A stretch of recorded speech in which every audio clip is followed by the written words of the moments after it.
الحمدللہ رب العالمین والصلاة والسلام علی سید الانبیاء والمرسلین اما بعد فاعوذ باللہ من الشیطان الرجیم بسم اللہ الرحمن الرحیم. پڑھیے الصلاة والسلام علیک یا رسول اللہ، الصلاۃ والسلام علیک یا رسول اللہ، الصلاة والسلام علیک یا حبیب اللہ، الصلاة والسلام علیک یا نبی اللہ وعلی آلک واصحابک یا نور اللہ. پیارے پیارے بچوں اور کڈز مدنی چینل کے ناظرین، ایک بار پھر آپ کو اپنے بہت ہی پیارے پروگرام میں خوش آمدید کہتے ہیں، ویلکم کہتے ہیں. سارے بچے جو یہاں پر موجود ہیں، سارے بچوں نے مل کر بتانا ہے کہ ہمارے انفارمیشن سے بھرپور اس پیارے سے پروگرام کا کیا نام ہے؟ لائف آف محمد. جی ہاں، لائف آف محمد صلی اللہ علیہ وآلہ وبارک وسلم. آپ نام سے ہی پہچان پا رہے ہوں گے کہ اس پروگرام میں ہم آپ کو بیان کریں گے ہمارے پیارے نبی، اللہ پاک کے آخری نبی صلی اللہ علیہ وآلہ وسلم کی پیاری پیاری سیرت کہتے ہیں نبی پاک اسلام کی پیاری زندگی کو، کہ آپ نے زندگی کس طرح گزاری ہے، آپ کی مبارک سنتیں کیا ہیں، کس طرح آپ نے اپنے دن رات گزارے ہیں. انشاءاللہ آپ کو یہ ساری باتیں بیان کی جائیں گی. ہمارے ساتھ کڈز مدنی چینل کے بہت ہی پیارے نعت خواں موجود ہیں. میرے سیدھے ہاتھ کی جانب سفیان اتاری بھائی. سفیان بھائی آپ کو خوش آمدید کہتے ہیں. السلام علیکم ورحمۃ اللہ وبرکاتہ. وعلیکم السلام ورحمۃ اللہ وبرکاتہ. ماشاء اللہ. سفیان بھائی آپ کی طرف بھی آئیں گے، آپ سے کلام بھی سنیں گے، لیکن اس سے پہلے شامل کرتے ہیں درود پاک کی ایک بہت ہی پیاری فضیلت.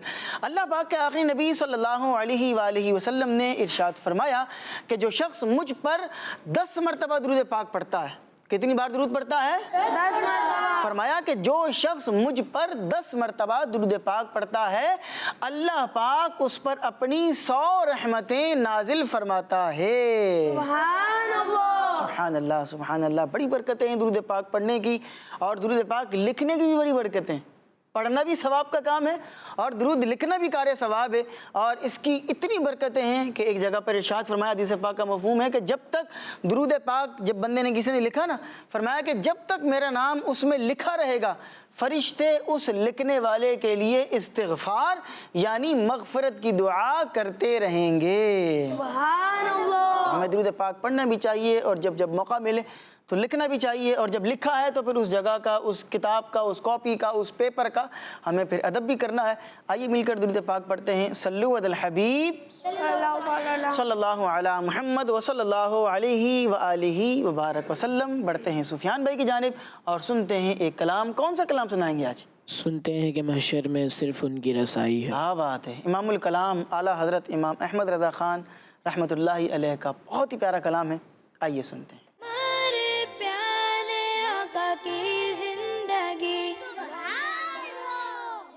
سنتے ہیں کہ محشر میں صرف ان کی رسائی ہے. سنتے ہیں کہ محشر میں صرف ان کی رسائی ہے.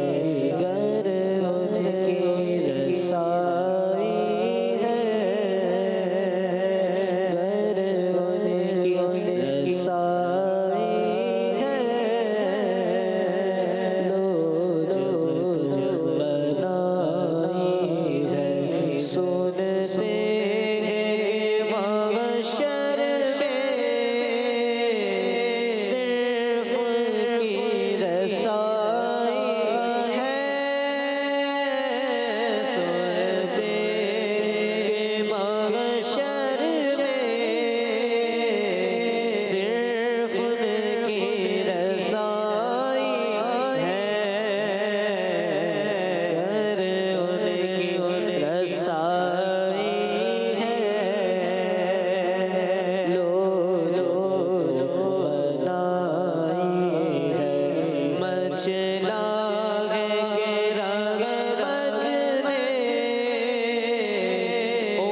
کیا تھا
سبحان اللہ سبحان اللہ، بہت ہی پیارا کلام ہے اعلیٰ حضرت رحمۃ اللہ تعالیٰ علیہ کا، اور بڑے ہی پیارے انداز سے سفیان بھائی نے پڑھا ہے۔ اللہ پاک آپ کی آواز میں سفیان بھائی اور برکتیں عطا فرمائے، اسی طرح کلام پڑھتے رہیں، لوگوں کے دلوں میں عشق رسول کو اجاگر کرتے رہیں۔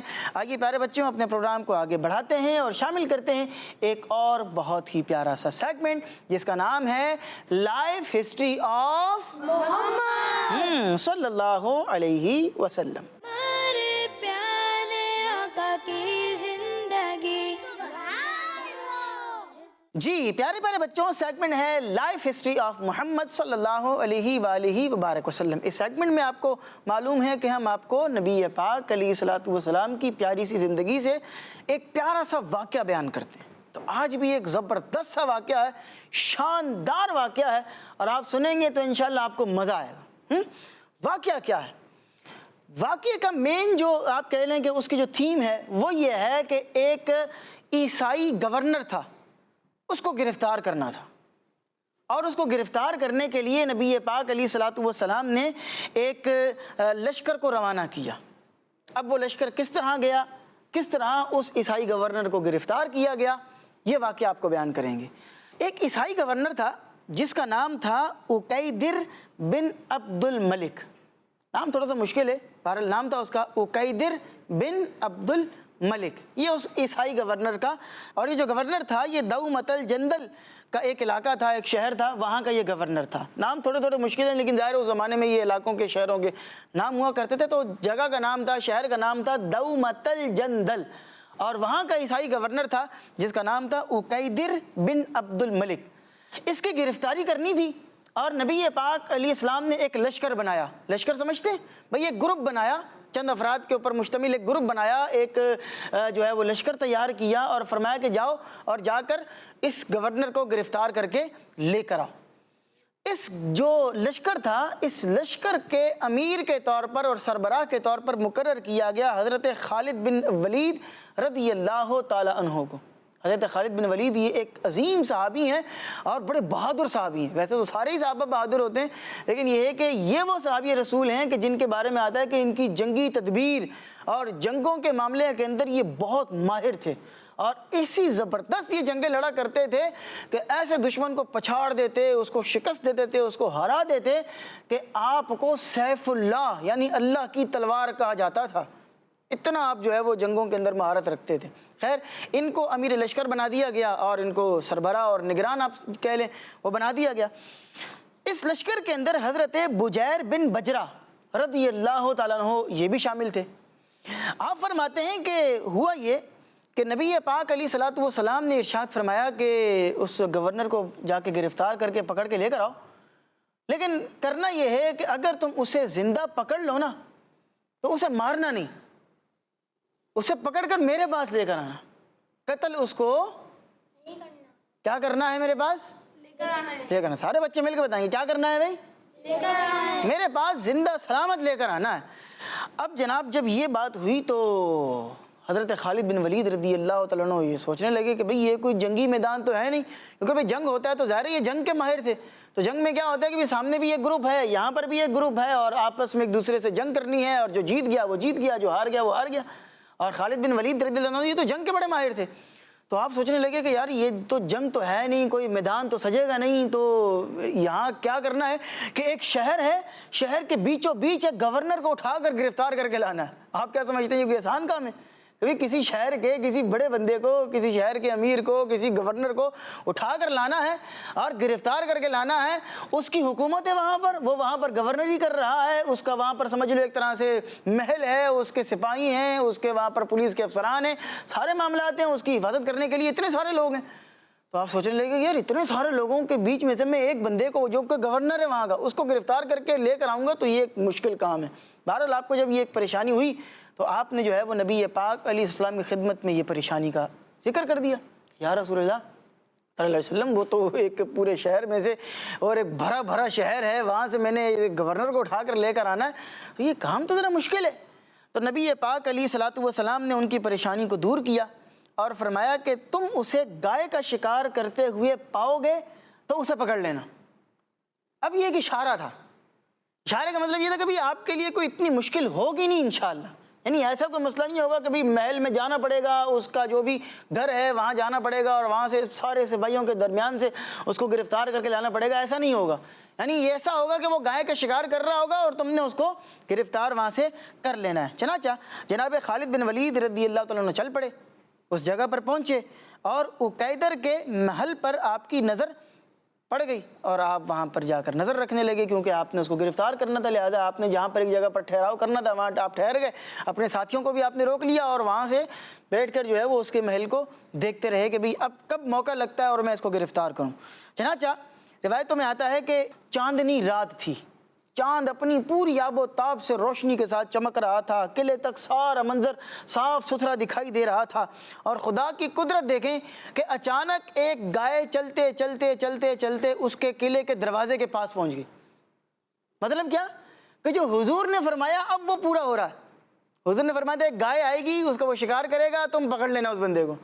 تو چلتے چلتے اچانک ایک گائے اس کے قلعے کے دروازے کے پاس آ کر کھڑی ہو گئی اور اپنا جو سینگ تھے اس سے دروازے کو جو ہے وہ رگڑنا اس نے شروع کر دیا، وہ اس کے سینگ ہے اس سے وہ دروازے کو رگڑ رہی تھی۔ اسی وقت عقیدر اپنی بیوی کے ساتھ قلعے کی دیوار پر موجود تھا۔ اس کی بیوی نے دیکھا کہ ایک گائے جو ہے وہ قلعے کے دروازے کے پاس کھڑی ہے اور وہ اپنا جو سینگ ہے وہ کھرچ رہی ہے، دروازے کے اوپر رگڑ رہی ہے۔ تو اس نے جو ہے وہ اپنے شوہر کو بتایا کہ بھی وہ نیچے گائے کھڑی ہوئی ہے۔ اندھا ہوتا ہے نا بعضوں کا، تو بولتے یار وہ دیکھو وہ ایک منظر ہے، وہ ایک گائے وہاں پر کھڑی ہوئی۔ لہذا جو عقیدر تھا وہ اپنے بھائی حسان اور غلاموں کے ساتھ فوری طور پر گائے کا شکار کرنے کے لیے باہر آ گیا، کیونکہ اب اس کو گائے نظر آ گئی، شکار نظر آ گیا، اس کے ذہن میں آیا کہ چلو بھائی گائے کا شکار کرتے ہیں۔ وہ شکار کرنے کے لیے جب آیا تو حضرت خالد بن ولید رضی اللہ تعالیٰ عنہ تو پہلے سے ہی انتظار میں بیٹھے ہوئے تھے، پہلے سے ہی آپ نے جو ہے وہ سمجھ لے مورچہ لگایا ہوا تھا کہ بھئی کب یہ باہر آتا ہے اور کب میں جو ہے وہ اس کو گرفتار کرتا ہوں، کب میں اس پر حملہ کرتا ہوں۔ چنانچہ جیسے ہی وہ باہر آیا تو آپ نے اپنے گروپ کے ساتھ فوراً ان لوگوں کو گھیر لیا۔ اب جب گھیر لیا تو ظاہر ہے انہوں نے بھی تھوڑی یہ کہنا تھا کہ بھئی لو ہمیں گرفتار کر لو، انہوں نے بھی تو اپنے طور پر کوشش کرنی تھی، ایفرٹ کرنی تھی۔ چنانچہ جو عقیدر کا بھائی تھا وہ بیچ میں آیا تو اس کو مسلمانوں نے جو ہے وہ قتل کر دیا، اور جو عقیدر تھا اس کو مسلمانوں نے زندہ سلامت پکڑنے میں مسلمان کامیاب ہو گئے۔ اس کو پکڑا اور پکڑ کر نبی پاک علیہ الصلوۃ والسلام کی خدمت میں زندہ سلامت حاضر کر دیا۔ اب جناب بجیر بن بجرہ رضی اللہ تعالیٰ عنہ کو اس رات بڑی حیرت ہوئی، اور آپ فرماتے ہیں کہ میں حیران تھا کہ کس طرح نبی پاک علیہ الصلوۃ والسلام کی جو کہی ہوئی بات تھی وہ لفظ ٹو لفظ حرف بحرف پوری ہوئی کہ نبی پاک علیہ السلام نے فرمایا کہ بھی وہاں پر گائے آئے گی، تو گائے وہاں پر آئی، فرمایا کہ تم جو ہے وہ اس کو گرفتار کر لینا، تو ہم نے اس کو گرفتار بھی کر لیا اور زندہ سلامت نبی پاک علیہ الصلوۃ والسلام کی خدمت میں حاضر کر دیا۔ اب جب یہ سارا معاملہ ہوا تو یہ جو ہے وہ نبی پاک اسلام کی خدمت میں حاضر ہوئے، اور پیارے آقا اسلام کی خدمت میں حاضر ہو کر انہوں نے کچھ اس طرح اشعار پیش کیے، اور یوں سمجھ لیں کہ ایک نعتیہ کلام کہا، نعتیہ اشعار کہے، اور وہ جو اشعار تھے ان کا مطلب یہ تھا کہ اللہ پاک بابرکت ہے جو گایوں کو چلانے والا ہے، میں نے دیکھا ہے کہ اللہ پاک ہدایت دینے والوں کی رہنمائی فرماتا ہے، یعنی چونکہ آپ علیہ الصلوۃ والسلام لوگوں کی ہدایت فرماتے ہیں تو اللہ پاک غیبی باتیں بتا کر آپ کی رہنمائی فرماتا ہے۔ یعنی کہ مفہوم یہ تھا کہ بھئی آپ نے جب یہ بات فرما دی ہے کہ بھئی گائے وہاں پر آئے گی تو اللہ پاک نے آپ کی بات کو پورا فرما دیا، اور چونکہ آپ لوگوں کو ہدایت فرماتے ہیں، بھئی لوگوں کی اصلاح کرتے ہیں، لوگوں کو ہدایت عطا فرماتے ہیں، تو اللہ تبارک و تعالی غیبی باتیں بتا کر آپ کی رہنمائی فرماتا ہے۔ یہ آپ نے اشعار کہے، چنانچہ نبی پاک علیہ السلام نے خوش ہو کر ان کو ایک دعا دی۔ اب آپ دیکھیے گا انہوں نے کیا کیا ہے، چند اشعار پڑھے ہیں نبی پاک کی شان میں۔ نبی پاک علیہ السلام خوش ہوئے اور خوش ہو کر دعا دی۔ خوش ہو کر دعا کیا دی، ذرا سنیے گا توجہ کے ساتھ، ناظرین آپ بھی سنیے گا۔ دعا کیا دی؟ دعا یہ دی، اللہ پاک تمہارے دانت سلامت رکھے۔ کیا دعا دی؟ اللہ پاک تمہارے ٹیتھ ہوتے ہیں نا، ٹیتھ، دانت، دعا کی کہ اللہ تمہارے دانت سلامت رکھے۔ اللہ اکبر کبیرہ۔ پیارے آقا صلی اللہ علیہ وسلم کی دعا کی برکت دیکھیں کہ ان کی عمر کے 90 سال گزرنے کے باوجود ان کی کوئی بھی داڑھ یا کوئی بھی دانت ٹوٹنا تو دور کی بات ہے، ہلتا ہوا بھی نہیں پایا گیا۔ ایسی اللہ پاک نے نبی پاک علیہ السلام کی دعا کو قبول فرمایا کہ ورنہ عموماً کیا ہوتا ہے 90 سال کی عمر کے اندر داڑھیں جو ہے وہ ٹوٹ جاتی ہیں، اور دانت بھی کیا ہوتے ہیں، ٹوٹ جاتے ہیں، اور پھر کھانے پینے میں بندے کو پریشانی ہوتی ہے، کیونکہ 90 سال کی عمر میں عموماً دانت نکل جاتے ہیں، اگر نہ بھی نکلے ہوں تو کمزور ہو جاتے ہیں۔ بندہ اس طرح جس طرح جوانی میں چیزیں چبا رہا ہوتا ہے اس طرح وہ نہیں چبا پاتا، بلکہ بعض اوقات آپ نے دیکھا ہوگا کہ جو ضعیف العمر حضرات ہوتے ہیں، جو تھوڑا سا اولڈ ہو جاتے ہیں، جو بوڑھے حضرات ہوتے ہیں، وہ کھانا بہت دیر تک وہ کھا رہے ہوتے ہیں، اور وہ کہتے ہیں یار ہمارے کھانے کی سپیڈ بڑی سلو ہو گئی ہے، ہم ذرا آہستہ آہستہ کھاتے ہیں، تو کیا ہے کہ ان کے دانت کمزور ہو جاتے ہیں۔ لیکن 90 سال گزرنے کے باوجود ان کے دانت ایسے مضبوط تھے کہ کوئی داڑھ نکلنا ٹوٹنا تو دور کی بات ہے، ہلتی بھی نہیں تھی۔ کیا بات ہے، سبحان اللہ۔ اس واقعے سے ہمیں کئی باتیں جو ہے وہ سیکھنے کو ملتی ہیں۔ ایک بات تو یہ پتہ چلی ہے کہ یہ ان کے دانتوں کا سلامت رہنا یہ نبی پاک علیہ السلام کا بڑا عظیم الشان معجزہ ہے، کہ حضور کا معجزہ تھا نا، دعا آپ نے فرمائی تو وہ دعا قبول ہو گئی۔ دوسری بات یہ سیکھنے کو ملی کہ اگر جو ہے وہ کوئی بزرگ یا کوئی بڑا ہمیں کسی کام کا کہے تو اگرچہ وہ کام مشکل ہو لیکن سعادت سمجھتے ہوئے ہمیں اس کام کو قبول کر لینا چاہیے۔ کوئی بڑا کوئی ہمیں کام دے رہا ہے تو ہمیں بھاگنا نہیں چاہیے۔ بعض اوقات بچے اور بعض اوقات بڑے بھی کام سے بھاگ رہے ہوتے ہیں کہ یار یہ کام ہمارے ذمہ نہ لگائیں، یہ کام بڑے لیول کا ہے، ہم نہیں کر سکتے۔ تو اگر کوئی کام آپ کو دیا جا رہا ہے تو اس کو جی جان سے قبول کریں اور مشکل سے گھبرائیں نہیں۔ مشکلوں سے گھبرانا تو بزدلوں کا کام ہوتا ہے، اور جو بہادری کے ساتھ چیزوں کو فیس کرتے ہیں، مقابلہ کرتے ہیں، تو وہ لوگ تو بہادر لوگ ہوتے ہیں۔ تو مشکل سے کیوں بندہ جو ہے وہ گھبراتا ہے؟ مشکل کے بعد آسانی ہے، اور آسانی ملے گی انشاءاللہ۔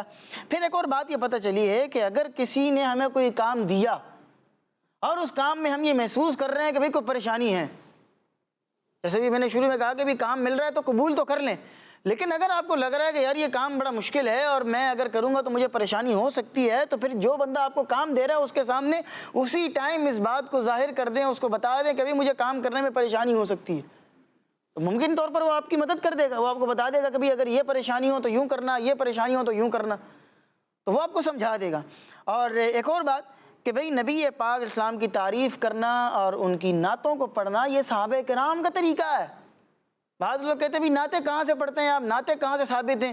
تو بھئی نعتیں پڑھنا تو صحابہ کرام کا طریقہ ہے، اور وہ اشعار نبی پاک کی شان میں کہا کرتے تھے تو ہم تو ان کے طریقہ کار پر عمل کرتے ہیں۔ وہ عربی میں، چونکہ ان کے زمانے میں عربی چلتی تھی تو وہ عربی میں پڑھتے تھے، ہم آج عربی میں بھی پڑھتے ہیں، اردو میں بھی پڑھتے ہیں، فارسی میں بھی پڑھتے ہیں، انگلش کے اندر بھی پڑھتے ہیں۔ تو نعتیں پڑھنا تو یہ صحابہ کرام کا طریقہ ہے۔ اور آخری بات کہ اس سے یہ بھی پتہ چلتا ہے کہ اللہ پاک نے نبی پاک علیہ السلام کو علم غیب عطا فرمایا ہے۔ علم غیب سمجھتے کیا ہے؟ مطلب جو آنے والا معاملہ ہے وہ بھی پتہ ہے، اور جو کچھ پاسٹ میں ہو چکا ہے وہ بھی پتہ ہے۔ حضور وہ بھی بتایا کرتے تھے جو ہو چکا ہے، اور جو ہونے والا ہے ابھی، جیسا کہ مثال کے طور پر اس واقعے میں لشکر بھیجنے سے پہلے پتہ مطلب کسی نے دیکھا تو نہیں تھا کہ وہاں پر گائے آ گئی ہے اور گائے وہاں پر کھڑی ہوئی ہے، وہ تو واقعہ ہونے والا تھا، لیکن حضور نے پہلے سے ہی بتا دیا کہ وہاں پر ایک گائے ہوگی، وہ بندہ اس کا شکار کرنے جائے گا، اور جو وہ نصرانی گورنر تھا وہ اس کا شکار کرے گا تو تم اس کو پکڑ لینا۔ تو یہ غیب کا علم ہے، اور اللہ پاک نے اپنی عطا سے نبی پاک اسلام کو علم غیب عطا فرمایا ہوا ہے، اور یہ ہمارے اہل سنت کے عقائد میں سے ایک عقیدہ ہے۔ اللہ پاک ہمیں ان عقیدوں پر بھی ثابت قدم رکھے اور انہی پر ہمیں موت عطا فرمائے، آمین بجاہ نبی الامین صلی اللہ علیہ وآلہ وسلم۔ آئیے پیارے پیارے بچوں، اپنے پروگرام کو آگے بڑھاتے ہیں اور شامل کرتے ہیں اپنے پروگرام کے اندر ایک اور بہت ہی پیارا سا سیگمنٹ، اور اس سیگمنٹ کا نام ہے آقا صلی اللہ علیہ وسلم کے بڑھتے ہیں اس سیگمنٹ کی جانب۔ ہمارے پیارے آقا کی زندگی۔ پیارے بچوں اور کڈس مدنی چینل کے ناظرین، اس سیگمنٹ میں ہم سنتے ہیں اللہ پاک کے آخری نبی صلی اللہ علیہ وآلہ وسلم کی مبارک عادتیں۔ اور پیارے بچوں، آج ہم نبی پاک صلی اللہ علیہ وآلہ وسلم کی جس مبارک عادت کے بارے میں سنیں گے وہ یہ ہے کہ پیارے آقا صلی اللہ علیہ وآلہ وسلم سب کو اچھے نام سے پکارتے۔ پیارے بچوں، جس کا جو نام ہو اسے اس نام سے پکارنا چاہیے، اپنی طرف سے کسی کو بھی الٹے نام سے نہیں پکارنا چاہیے۔ الٹے نام سے پکارنے سے سامنے والے کو تکلیف ہوتی ہے، بعض بچے تو اس طرح چڑ بھی جاتے ہیں، لیکن کچھ بچے مزے کے لیے جان بوجھ کر دوسروں کو الٹے ناموں سے پکارتے ہیں۔ پیارے بچوں، اس طرح کرنا بالکل بھی اچھی بات نہیں ہے۔ قرآن پاک میں بھی اللہ پاک نے ہمیں ایک دوسرے کو برے ناموں سے پکارنے سے منع فرمایا ہے۔ پیارے بچوں، ہمیں چاہیے کہ ہم آقا صلی اللہ علیہ وآلہ وسلم کی اس پیاری پیاری عادت پر عمل کرتے ہوئے سب کو ان کے اچھے نام سے پکاریں۔ اللہ پاک ہمیں ان باتوں پر عمل کرنے کی توفیق عطا فرمائے، آمین۔ صلو علی الحبیب صلی اللہ تعالی علی محمد صلی اللہ علیہ وآلہ وسلم۔ محمد صلی اللہ علیہ وآلہ علیہ وبارک وسلم۔ جی پیارے پیارے بچوں، کیا پتہ لگا کیا کرنا ہے؟ کسی کے الٹے الٹے نام نہیں پکارنے چاہیے۔ بعض بچے کیا کرتے ہیں کہ جی وہ اگر ایک مثال ہے کہ کوئی تھوڑا سا لمبے قد کا ہے اس کو لمبو لمبو کہہ رہے ہوں گے، کسی کا تھوڑا رنگ جو ہے وہ ڈارک ہے تو اس کو کالو کالو کالیا کہہ رہے ہوتے ہیں، کوئی تھوڑا سا موٹا ہے تو اس کو موٹو کہیں گے، کوئی پتلا ہے تو اس کو پتلو کہیں گے۔ تو اگر ایک مثال ہے کسی کی بھی صحت کے اندر کوئی اس طرح کا معاملہ ہے یا کسی کے رنگ میں کوئی کلر کے اندر کوئی مسئلہ ہے تو آپ بتائیں کہ یہ اس بندے کا کوئی ذاتی اختیار ہے اس میں؟ بھئی اگر کوئی بندہ پتلا ہے تو اس کا وہ ذاتی اس میں وہ تھوڑی، یہ تو اللہ تعالیٰ کی جانب سے اللہ پاک جس کو جس طرح کا جسم عطا فرمائے، تو ہمیں جو ہے وہ اس طرح کسی کا مذاق نہیں اڑانا چاہیے۔ اللہ پاک ہمیں ان باتوں پر عمل کرنے کی توفیق عطا فرمائے۔ اپنے پروگرام کے سب سے آخری سیگمنٹ کو شامل کرتے ہیں اور اس سیگمنٹ کا نام ہے سنت کی کرنیں۔ سنت مصطفیٰ آپ کو اس سیگمنٹ میں بیان کریں گے۔ سیگمنٹ کا نام ہے سنت کی کرنیں۔ ہمارے پیارے آقا کی زندگی۔ جی پیارے پیارے بچوں، سیگمنٹ ہے سنت کی کرنیں، اور آج جو سنت مصطفیٰ آپ کو بیان کریں گے وہ ہے مسلمانوں سے ملاقات کرتے وقت سلام کرنا۔ یہ کیا ہے؟ سنت۔ کیا ہے؟ سنت۔ کیا ہے؟ سنت۔ سنت ہے، اور اس سنت پر ہم سب کو عمل کرنا چاہیے۔ پیارے پیارے بچوں، جب کسی کو سلام کریں تو دل میں یہ نیت ہو کہ سلام کرتے وقت کی بھی نیت ہے، اور وہ نیت کیا ہے کہ نیت دل میں یہ ہو کہ اس کی، یعنی جس سے میں سلام کر رہا ہوں، اس کی عزت، اس کا مال اور اس کی تمام چیزیں میری حفاظت میں ہیں۔ یہ نہیں ہے کہ سلام کرتے وقت بندہ کسی سے ہینڈ شیک کر رہا ہے، ہاتھ ملا رہا ہے، سلام کر رہا ہے اور دل میں یہ ہے کہ یار یہ کہاں سے آ گیا، یا ابھی تم نے ہاتھ ملایا نا، بیٹھو صحیح پھر میں بتاؤں گا، یا اٹھ کے جاؤ یہاں سے پھر میں تمہارے بارے میں لوگوں کو بتاؤں گا کہ یہ کس طرح کا بندہ ہے۔ عزت بھی، مال بھی، جان بھی، بلکہ اس کی ہر چیز میری حفاظت میں، یہ نیت دل کے اندر ہونی چاہیے بندے سے سلام کرتے وقت۔ اللہ اکبر کبیرہ۔ پھر دن میں کتنی ہی بار کسی سے آمنا سامنا ہو، کسی کمرے میں بار بار آنا جانا ہو تو وہاں مسلمانوں کو ہر بار سلام کرنا چاہیے، اس سے ثواب ملتا ہے۔ آپ ایک بار آئے پھر گئے، پھر آئے پھر گئے، جتنی بار آئے جائیں گے سلام کریں گے آپ کو اتنا زیادہ ثواب ملے گا۔ سلام کرتے ہوئے السلام علیکم کہنے سے 10 نیکیاں ملتی ہیں، ساتھ میں ورحمۃ اللہ اگر ملا لیں گے تو 20 نیکیاں ملیں گی، اور اگر وبرکاتہ بھی شامل کر لیں گے یعنی پورا کہیں گے السلام علیکم ورحمۃ اللہ وبرکاتہ، تو پھر آپ کو کتنی نیکیاں ملیں گی؟ 30۔ کتنی ملیں گی؟ 30 نیکیاں آپ کو مل جائیں گی۔ اسی طرح جواب میں اگر کوئی پورا جواب دے وعلیکم السلام ورحمۃ اللہ وبرکاتہ تو اس کو بھی 30 نیکیاں ملتی ہیں۔ بعض لوگ کیا کرتے ہیں کہ ساتھ میں الفاظ ملاتے ہیں، کیا؟ دوزخ الحرام اور جنت المقام، ٹھیک ہے، اس طرح کے الفاظ ملا دیتے ہیں، تمہارے بچے ہمارے غلام، اس طرح کے عجیب و غریب الفاظ جو ہے وہ ملا دیتے ہیں۔ تو یہ الفاظ اس طرح کے بالکل قطعی طور پر نہیں ملانے چاہیے۔ جو سلام ہے یہ ہماری اسلامی روایات میں سے یہ ایک ہمارا ایک اسلامی چیز ہے نا، تو اس میں اپنی طرف سے بیچ میں چیزوں کو انکلوڈ کر دینا اور چیزیں شامل کر دینا، یہ جو ہے وہ اچھی بات نہیں ہے۔ سلام کرتے ہوئے کم از کم السلام علیکم کہیں، اور جتنے الفاظ زیادہ ملائیں گے اتنے زیادہ بہتر ہوگا اور اتنا ثواب بھی آپ کو زیادہ ہی ملے گا۔ اور زیادہ سے مطلب یہ نہیں کہ آپ مزید جو الفاظ میں نے بتایا وہ بھی ملاتے چلے جائیں، جنت المقام، دوزخ الحرام، یہ ملانے سے ثواب نہیں ملے گا۔ سلام اتنا ہے، السلام علیکم ورحمۃ اللہ وبرکاتہ۔ اور مسافہ کریں، سلام کریں تو مسافہ کرنے کی کوشش کیا کریں۔ سلام کرنے اور مسافہ کرنے میں فرق ہے۔ ہاتھ جب بھی ملائیں تو پورا ہاتھ ملائیں اور دونوں ہاتھوں سے ملائیں، ٹھیک ہے جی، اس کا ثواب بھی آپ کو ملے گا، مسافر کی سنت بھی ادا ہوگی۔ اللہ پاک ہمیں ان باتوں پر عمل کرنے کی توفیق عطا فرمائے، اور ہم یہ دعا کرتے ہیں کہ ہم نے جو بھی نبی پاک علیہ السلام کی سیرت کے حوالے سے پیاری پیاری باتیں سیکھی ہیں ان پر ہمیں خود بھی عمل کرنے کی توفیق دے اور دوسروں کو بیان کرنے کی توفیق بھی عطا فرمائے، آمین بجاہ النبی الامین صلی اللہ علیہ وآلہ وسلم۔ ہمارے پروگرام کا وقت اپنے اختتام کو پہنچا، انشاءاللہ العزیز آپ سے اب ملاقات ہوگی نیکسٹ ایپیسوڈ میں۔ تب تک کے لیے اپنا اور اپنوں کا بہت سا خیال رکھیے گا، ہمیں اور ہماری پوری ٹیم کو اپنی خاص دعاؤں میں یاد رکھیے گا۔ سارے بچے مل کر درود پڑھیں گے، صلو علی الحبیب صلی اللہ تعالی علی محمد وصلی اللہ علیہ وآلہ وسلم۔ ہمارے پیارے آقا کی لائف آف محمد صلی اللہ علیہ وسلم، لائف آف محمد صلی اللہ علیہ وسلم، ہمارے پیارے آقا کی زندگی۔ بچوں کا مدنی چینل آ گیا۔